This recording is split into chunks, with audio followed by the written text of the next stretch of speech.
Magandang umaga pong muli sa inyong lahat. Malugod na pagtanggap sa St. Joseph Parish Gagalangin sa ika-6 ng umagang banal na misa na may liturya ngayong Biyernes sa ika-2 linggo ng Pasko ng Pagkabuhay. Tumayo po ang lahat at tayo makiisa sa Eucharistikong pagdiriwang na pamumunuan ng ating kura paroko, Reverend Father Douglas D. Badong. Magsiawit kayo sa Panginoon. Hallelujah! Magsiawit ka, Panginoon. Purihin ang kanyang pangalan. Ipahayag ang dulot niyang kaligtasan. Magsiawit kayo sa Panginoon. Hallelujah! Magsiawit sa Panginoon. Sa ngalan ng Ama at ng Anak at ng Espiritu Santo, Amen. ang pagpapala ng ating Panginoong Hesus Kristo, ang pag-ibig ng Diyos Ama, at ang makikipagkaisa ng Espiritu Santo naway sumainyong lahat. At sumainyo rin. Mga kabatid, aminin natin ang ating mga kasalanan upang tayo'y maging marapat gumanap sa banal na pagdiriwang. Inaamin ko sa makapangyarihang Diyos at sa inyo mga kapatid na lubha akong nagkasala sa isip, sa salita at sa gawa at sa aking pagkukulang. Kaya isinasamo ko sa mahal na Birheng Maria, sa lahat ng mga anghel at mga banal, at sa inyo mga kapatid na ako'y panalangin sa Panginoong ating Diyos. Kaawaan tayo ng makapangyarihang Diyos, patawarin tayo sa ating mga kasalanan at patnubayan tayo sa buhay na walang hanggan. Amen. Panginoon, kaawaan mo kami. Panginoon, kaawaan mo kami. Kristo, kaawaan mo kami. Kristo, kaawaan mo kami.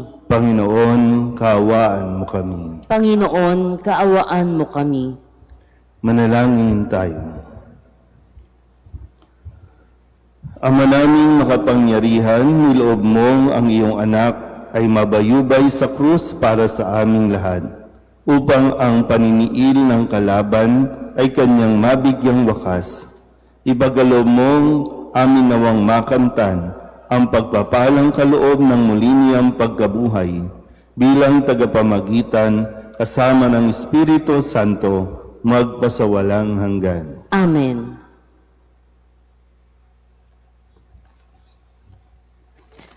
Pagbasa mula sa mga gawa ng mga apostol. Noong mga araw na iyon, tumindig ang isang pariseyong nagngangalang Gamaliel, tagapagturo ng kautusan at iginagalang ng buong bayan. Inuutos niyang ilabas muna ang mga apostol, saka nagsalita. Mga kababayan, isipin ninyong mabuti ang gagawin sa mga taong ito. Hindi pa nagtatagal na lumitaw si Teudas na nagpanggap na isang dakilang pinuno at nakaakit ng may 400 tagasunod. Ngunit nang mapatay siya, nagkawatak-watak ang mga tauhan niya at nauwi sa wala ang kilusan. Pagkatapos, lumitaw naman si Judas na taga Galilea noong panahon ng pagpapatala at nakaakit din ng maraming tauhan. Nang mapatay siya, nagkawatak-watak din ang mga tagasunod niya. Kaya't sinasabi ko sa inyo, huwag ninyong pakialaman ang mga taong iyan. Hayaan ninyo sila. Kung ang kanilang panukala o pagpupunyaging ito'y mula sa tao, ito'y mabibigo. Ngunit kung mula sa Diyos, hindi ninyo ito masasansala at lilitaw pang lumalaban kayo sa Diyos. Napahinuhod sila sa payo ni Gamaliel. Pinapasok na muli ang mga apostol at pagkatapos ipapalo at pagbawalang mangaral sa pangalan ni Jesus, sila'y pinalaya. Galak na umalis ang mga apostol sa harap ng Sanedrin, sapagkat mirarapat ng Diyos na sila'y malagay sa kahihiyan, alang-alang sa pangalan ni Jesus.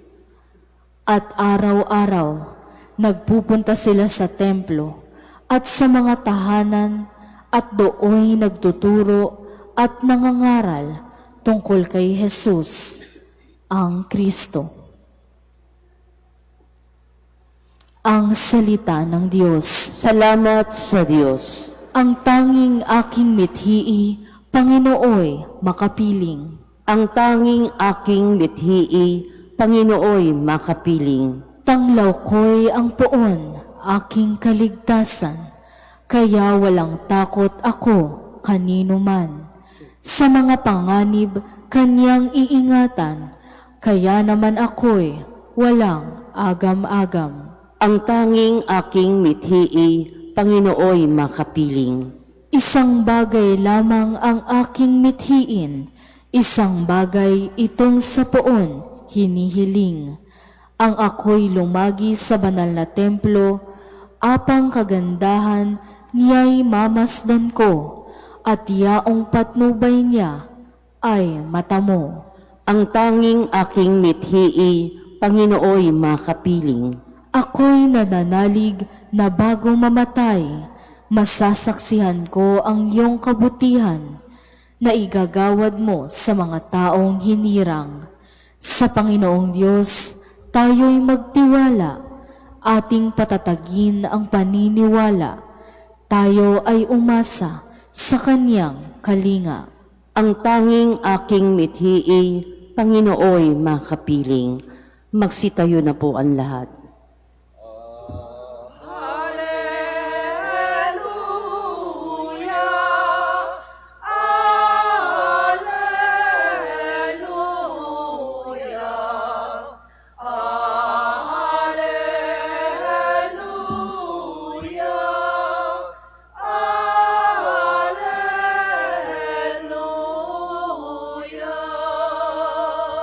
Ang tao ay nabubuhay sa salita ng may kapal na pagkaing kanyang bigay.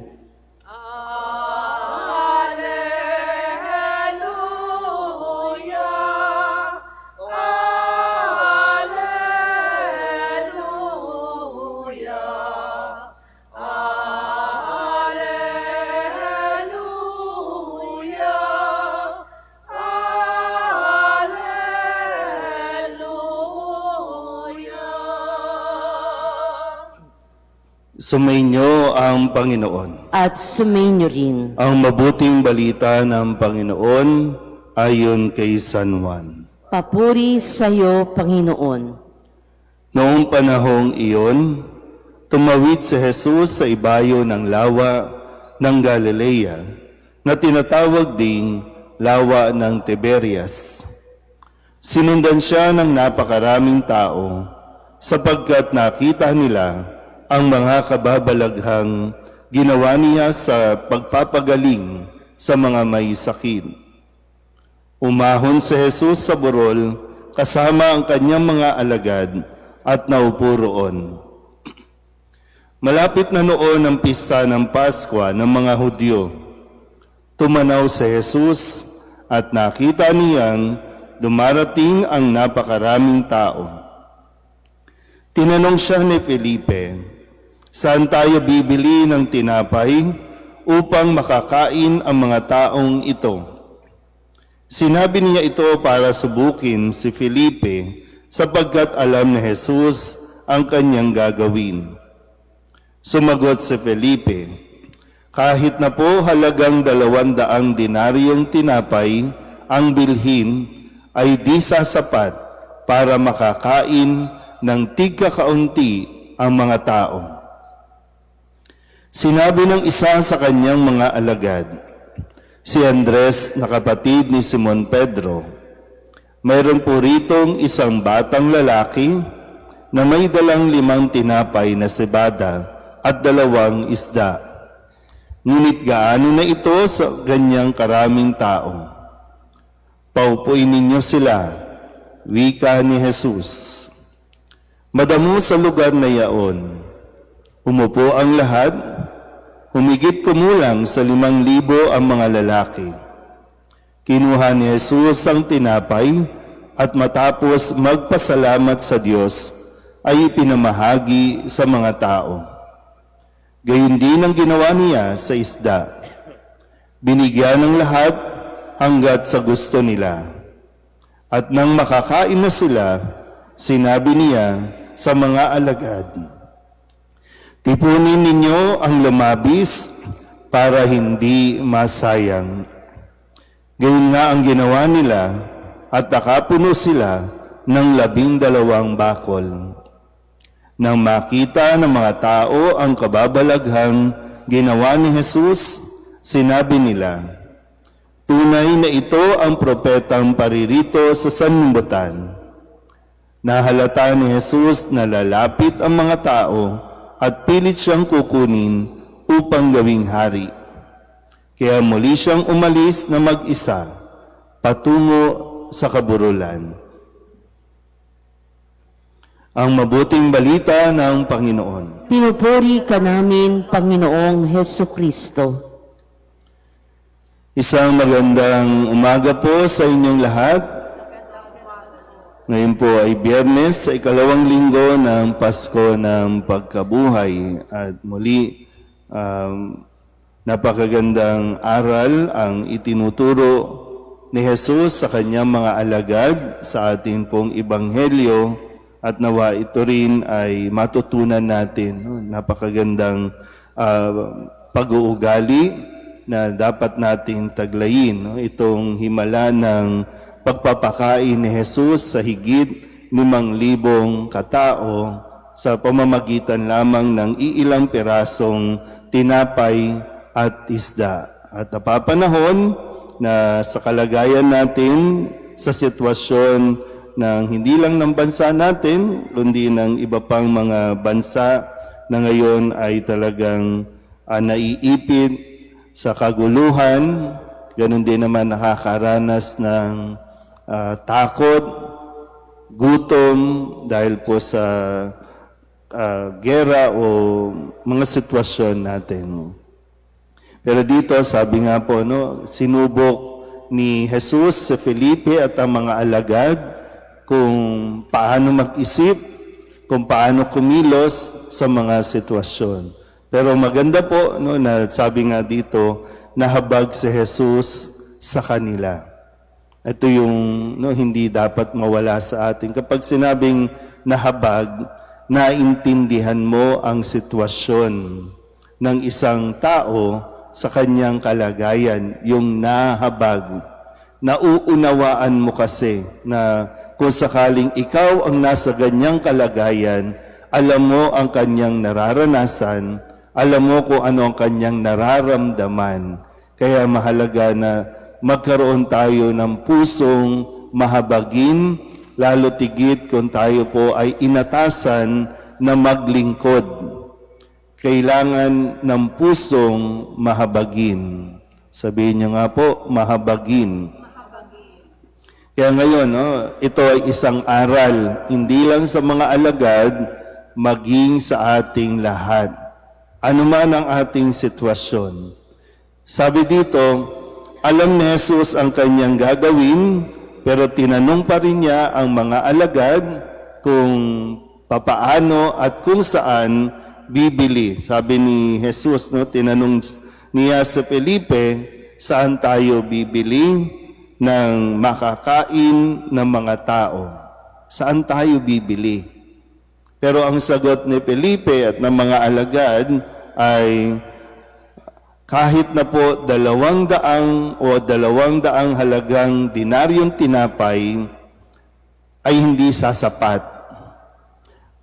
Mayroon palang, parang bang sa isang, yung tanong pa lang na may kailangan magawa ng solusyon, pero may isang problema na isinagot si Felipe.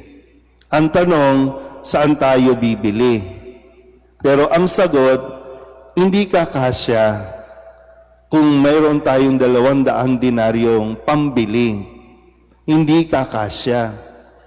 Kasi ngayon, para bang, kahit may pera ka, ang tanong nga, saan tayo bibili? Nakukuha niyo po ba? Ang tanong ni Jesus, saan tayo maaring makabili? Ang sagot ni Felipe, wala tayong pera. Nakukuha po ba? Uy. Kaya hindi tayo nagkakaunawaan, maging ang bansa natin, di ba? Kaya hindi tayo umaahon. Kasi magkaiba tayo ng pandinig o pagsagot. Hindi natin inuunawa. Ang tanong, saan tayo maaaring makabili? Pero ang sagot, wala tayong pera.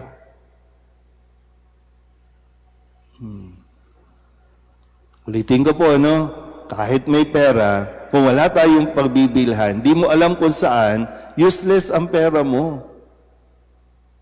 Kaya ngayon, halimbawa, sabihin na natin, di ba? May langis. Pero wala tayong pambili. Kaya sabi ulit, alam na Jesus ang gagawin, gusto lang niyang tingnan, gusto lang niyang subukin, paano mag-isip ang mga alagad matapos na ilang araw o sabihin natin taon na sila ay magkakasama. Pangalawa, ano ang naging pag-uugali ng mga alagad? Hindi ang kanilang, tandaan niyo po mayroong mga assignment ang mga alagad. Halimbawa, ang isang narinig natin, si Judas, siya ang nag-iingat ng kanilang donasyon. Siya ang naghahawak ng kanilang pera. Pero, meron ding in charge sa pagdadala ng pagkain. Pero anong ginawa ni Andres? Itinuro ang isang bata. Ang sabi, meron pong bata dito na may dala ng tinapay at isda. Bata.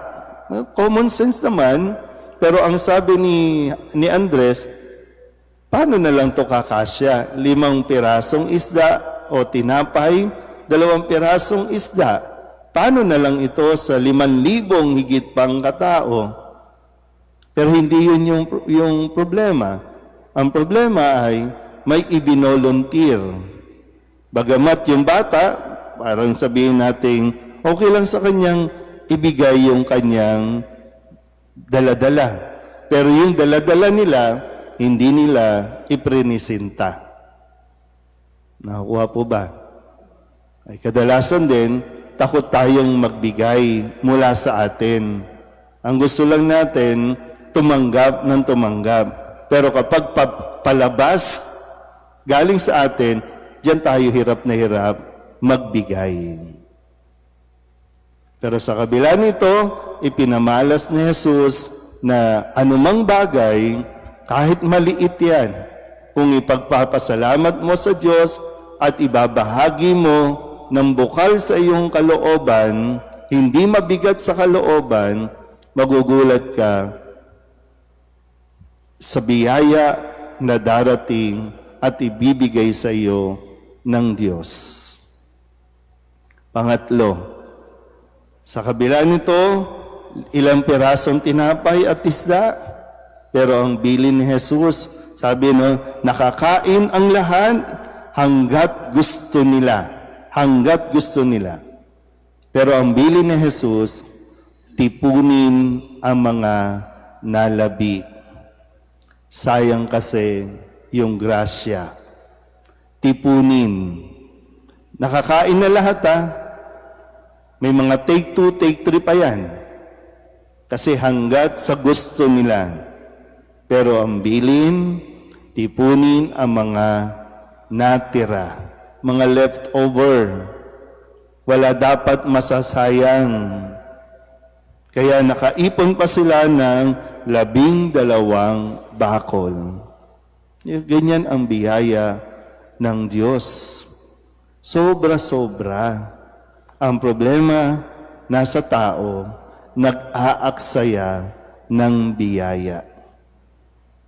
Hindi ko nga alam, minsan kapag kumakain kayo sa restaurant, bakit hindi inuubos? Parang pasosyal pa yung iba, no? Kasi pag ubos yung plato, ay patay gutom. Kaya kahit may isang pirasong paa ng manok, may isang piraso pang isda, hindi mo uubusin. Pero anong gagawin dyan? Itatapon. Minsan talagang bahala kayo kung anong isipin niyo, pero ipapa-take out ko yan. Kasi maya-maya, pag bumabiyahe tayo, di ba, no?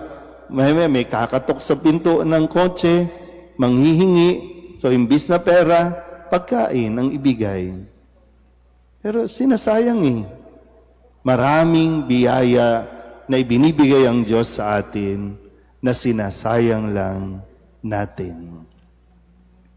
Muli, sa sitwasyon natin, may langis, may pambili, pero ayaw nating ibigay. Maraming langis, pero nagsamantala, kumita pa ng milyon. Nangihinayang tayo sa bilyon na ipambabayad at ipambibili, pero sa trilyon-trilyong na wala mula sa flood control, wala tayong sinasabi. Pero sana po, gaya ng nauobserbahan natin, maraming biyaya ang Diyos, pero nang ginagawa ng tao, itinatapon na lang at nabubulok ang mga pananim na imbis na mapakinabangan, pero hindi natin ito ginamit ng tama. Sa susunod na linggo, sasabihin natin, wala nang pagkain. Kasi wala tayong ginawa. So, minsan ganun din, Hindi lang pusong mahabagin, kundi dapat may utak din talaga tayo para masolusyonan. O kaya naman, alam natin ang solusyon pero ayaw nating makibahagi. Muli, maraming biyaya ang Diyos, huwag natin itong sayangin. Amen.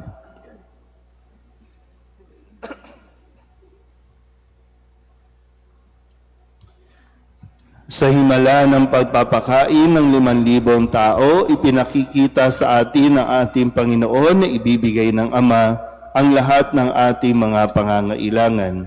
Hilingin natin sa Kanya ang lahat ng mabubuting bagay na maipagkakaloob niya sa atin. Ang ating itutugon, Panginoon, bigyan mo kami ng aming kakanin sa araw-araw. Panginoon, bigyan mo kami ng aming kakanin araw-araw.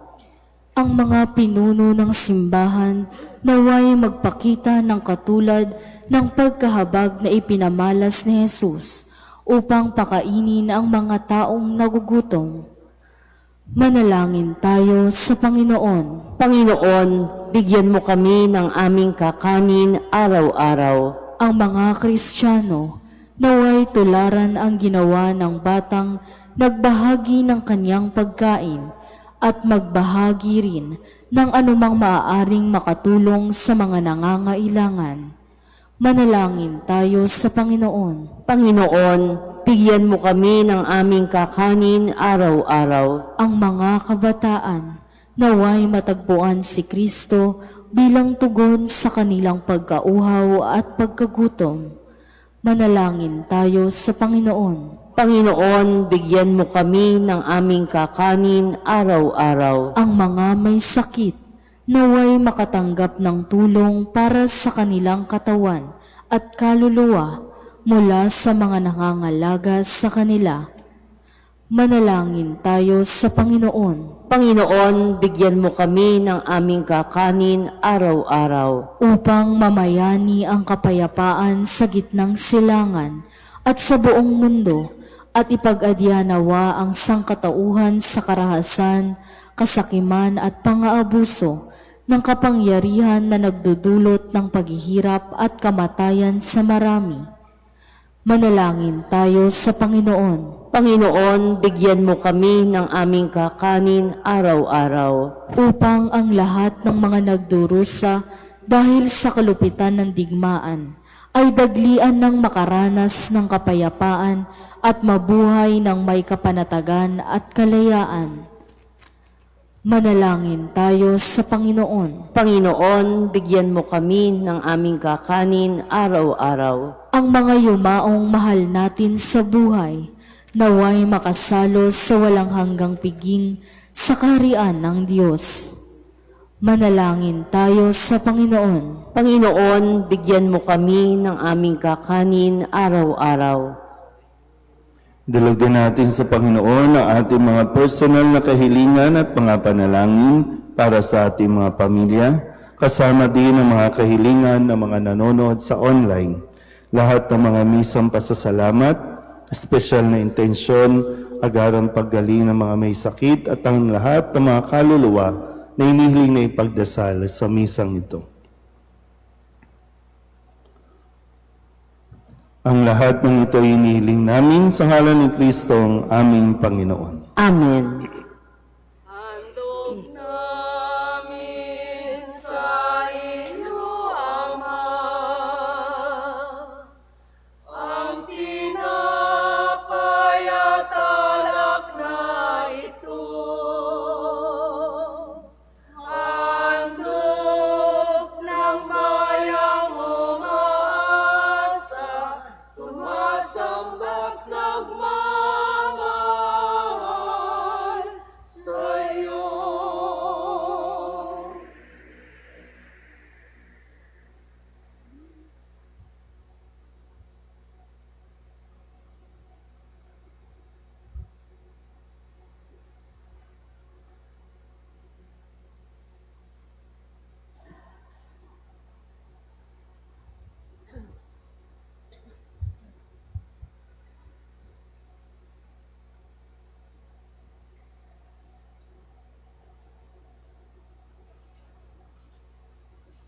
Manalangin kayo mga kapatid upang paghahain natin ay kalugdan ng Diyos Amang makapangyarihan. Tanggapin nawa ng Panginoon itong paghahain sa iyong mga kamay, sa kapurihan niya at karangalan, sa ating kapakinabangan at sa buong sambayanan niyang banal. Ama naming lumikha, tanggapin mo at kalugdan ng mga alay ng iyong angkan, upang sa tulong ng iyong paglingap at pagsubaybay, ang bigay mo sa aming puhunan ay hindi masayang, kundi tumubo pa ng mga kaloob mong walang katapusan. Sa pamamagitan ni Jesucristo, kasama ng Espiritu Santo, magpasawalang hanggan. Amen. Sumainyo ang Panginoon. At sumainyo rin. Itaas sa Diyos ang inyong puso at diwa. Itinaas na namin sa Panginoon. Pasalamatan natin ang Panginoong ating Diyos. Marapat na siya ay pasalamatan. Ama naming makapangyarihan, tunay ngang marapat na ikaw ay aming pasalamatan. Ngayong ipinagdiriwang ang paghahain ng Mesiyas, ang maamong tupa na tumubos sa aming lahat. Sa paghahain ng sariling buhay at sa pagkabuhay ng anak mong mahal, nabuksang ganap ang iyong tahanan at kaming pinaghaharian mo'y naging kasambahay. Sa pagkamatay niya sa krus, nalupig ang kamatayan. Sa kanyang pagkabuhay, naging buhay siya ng tanan. Kaya kaysa ng mga anghel na nagsisiawin ng papuri sa iyo, nang walang humpay sa kalangitan, kami nagbubunyi sa iyong kadakilaan. Santo, Santo, Santo, Panginoon Diyos ng mga hukbo, napupuno ang langit at lupa ng kadakilaan mo. O sana sa kaitaasan, pinagpala ang naparirito sa ngalan ng Panginoon. O sana sa kaitaasan. Ama naming banal, ikaw ang bukal ng tanang kabanalan. Kaya sa pamamagitan ng iyong Espiritu, gawin mong banal ang kaloob na ito upang para sa aming maging katawan at dugo ng aming Panginoong Jesucristo. Bago niya pinagtiis ang kusang loob na maging handog, hinawakan niya ang tinapay, pinasalamatan kaniya, pinaghati-hati niya iyon, iniabot sa kanyang mga alagad at sinabi, Tanggapin ninyong lahat ito at kanin, ito ang aking katawan na ihahandog para sa inyo.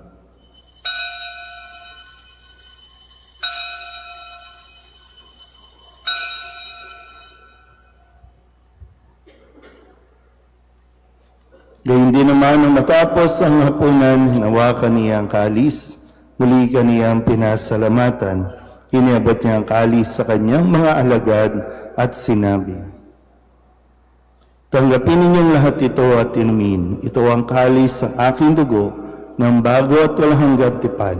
Ang aking dugo na ibubuhos para sa inyo at para sa lahat sa ikapagpapatawad ng mga kasalanan. Gawin ninyo ito sa pag-alaala sa akin.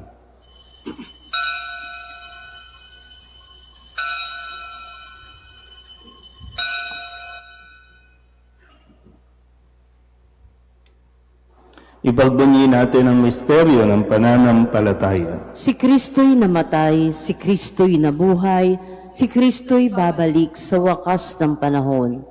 Ama, ginagawa namin ngayon ng pag-alaala sa pagkamatay at muling pagkabuhay ng iyong anak. Kaya tiniaalay namin sa iyo ang tinapay na nagbibigay buhay at ang kalis sa nagkakaloob ng kaligtasan.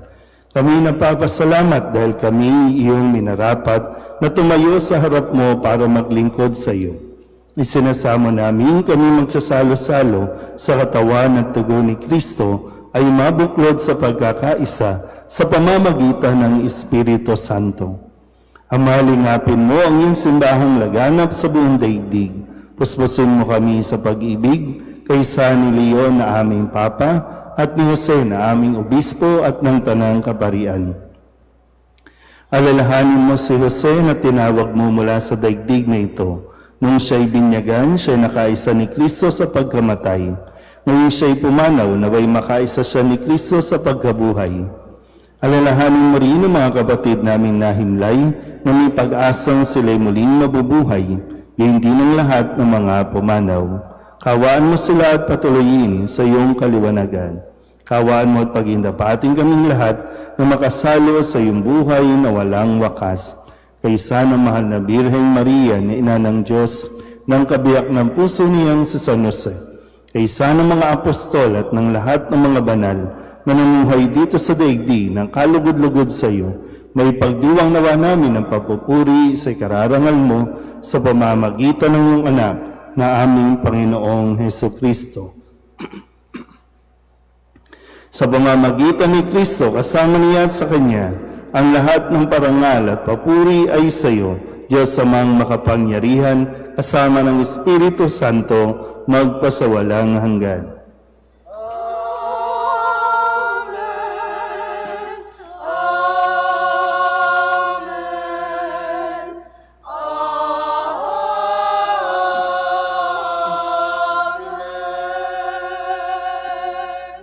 Sa tagubili naman nakagagaling na utos at turo ni Jesus sa Panginoon natin at Diyos, ipahayag natin ang lakas loob. Ama namin, sumasalangit ka, sambahin ang ngalan mo, mapasa amin ang kaharian mo, sundin ang loob mo dito sa lupa para ng sa langit. Bigyan mo kami ngayon ng aming kakanin sa araw-araw at patawarin mo kami sa aming mga sala para ng pagpapatawad namin sa nagkakasala sa amin. At huwag mo kaming ipahintulot sa tukso at iadya mo kami sa lahat ng masama. Hinihiling namin kami iadya sa lahat ng masama, pagkalooban ng kapayapaan araw-araw, iligtas sa kasalanan at ilayo sa lahat ng kapahamakan, samantalang aming pinananabikan ang dakilang araw ng pagpapahayag ng tagapagligtas namin sa Hesukristo. Sapagkat iyo ang kaharian at ang kapangyarihan at ang kapurihan magpakailanman. Amen. Panginoong Hesukristo, sinabi mo sa iyong mga apostol, kapayapaan ang iniiwan ko sa inyo, ang aking kapayapaan ang binibigay ko sa inyo. Tunghayan mo ang aming pananampalataya at huwag ang aming mga pagkakasala. Pagkalooban mo kami na kapayapaan at pagkakaisa ayon sa iyong kalooban, kasama ng Espiritu Santo, magpasawalang hanggan. Amen. Ang kapayapaan ng Panginoon ay laging sumainyo. At sumainyo rin. Mabigayan tayo ng kapayapaan sa isa't isa.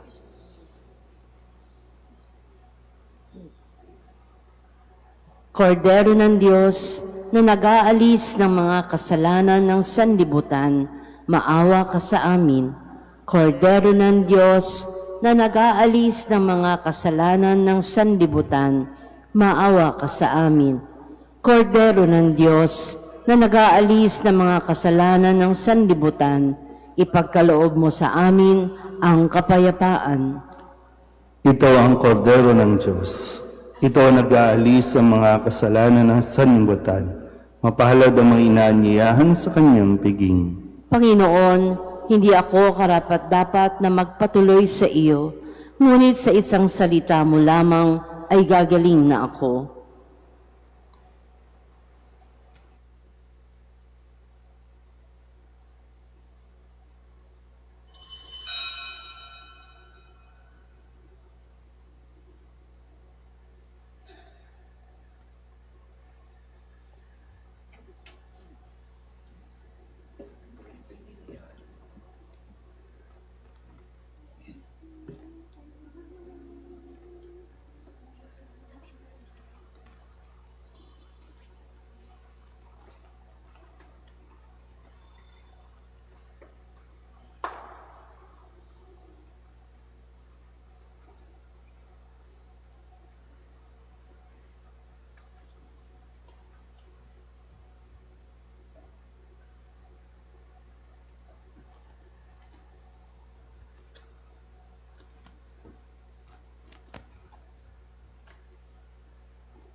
Luluhod po ang lahat. Panalangin kay San Jose, abang tagapangalaga ng tagapagligtas, kabiyak na puso ng mahal na Birheng Maria. Sa iyo ay pinagkatiwala ng Diyos ang kaisa-isa niyang anak. Sa iyo nagtiwala si Maria. Sa piling mo si Kristo'y naging tao.